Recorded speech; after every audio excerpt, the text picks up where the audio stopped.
I'm Steve. Welcome to Steve's Spots, where I visit those, well, not so well-known places that you may not find in a normal tourist guide. Today I'm in Charleston, South Carolina. Now, of course, Charleston has a lot of things to see. You could stay here a week and not see everything. You've got the old colonial homes down in Battery Park. You've got the St. Michael's Church. You've got the old Slave Market Museum. You've got Port Patriot, where the USS Yorktown and several other World War II era ships are anchored in for tours. You can even take a cruise from Charleston. And of course, what everybody comes to see, Fort Sumter, where the first shot was fired to start the Civil War. Now, I've picked out two places, though, that not everybody has heard about and may not visit. The first one is called Fort Johnson. Now, Fort Johnson historically is very important because this is the location where that first shot was fired towards Fort Sumter to start the Civil War. There's not a whole lot left there, but the historical value of visiting it is very, very important. The second place we're going to go is called Colonial Dorchester. Now, Colonial Dorchester is another one of those ghost towns, I guess you could call it. There's not a whole lot left there either, but this town was started in 1696 and was occupied for a little over 100 years. It's about 25 miles north of Charleston, along the Ashley River, and we'll talk about a little bit more about that when we get there. So, come along with me. Let's go visit these two spots.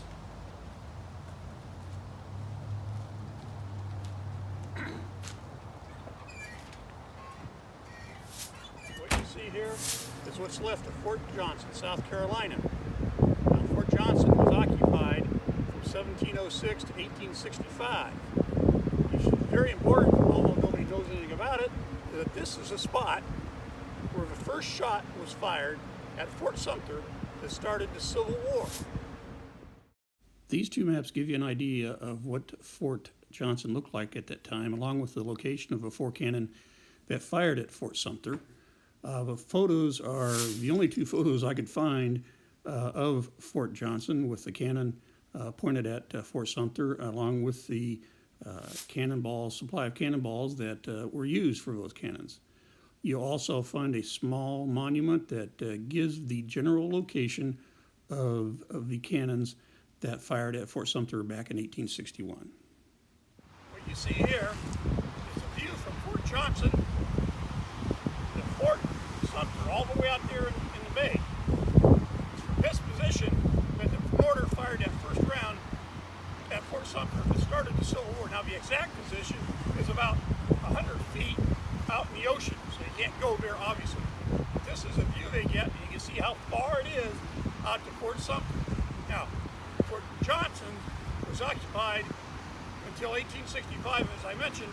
Around 1864, Union troops conducted a raid at Fort Johnson to try to take it, but they were repulsed by the Confederate forces. But in 1865, the fort was abandoned, and the property eventually went to the state, and now it is a marine research center for the state of South Carolina.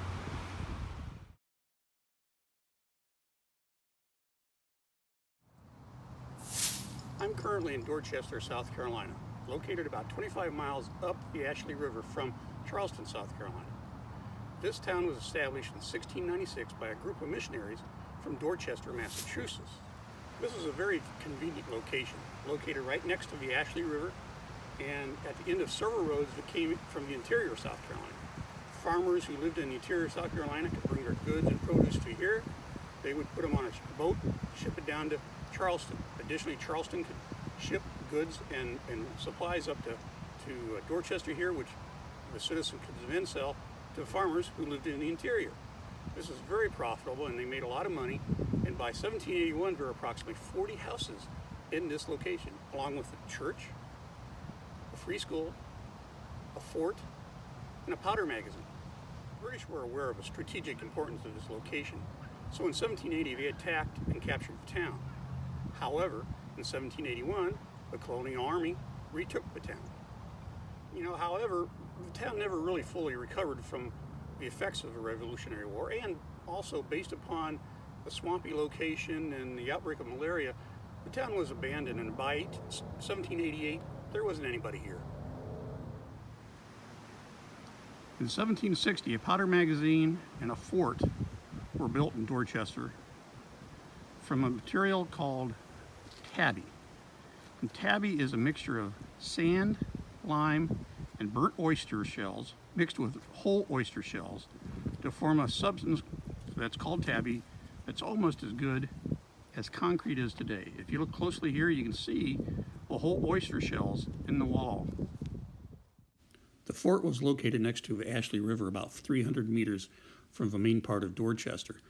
The part of the wall that you saw in the previous shots is located in the far left bottom corner of this picture, next to the cannon.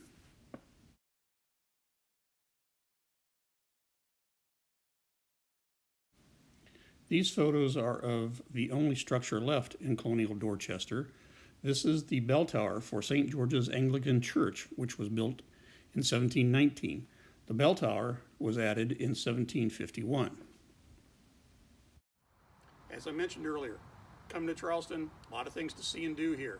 However, these two spots, Fort Johnson and Colonial Dorchester, the historical value of these are very important in the United States, and I think they're well worth putting on your to-do list to come and visit them when you're down here. This is Steve.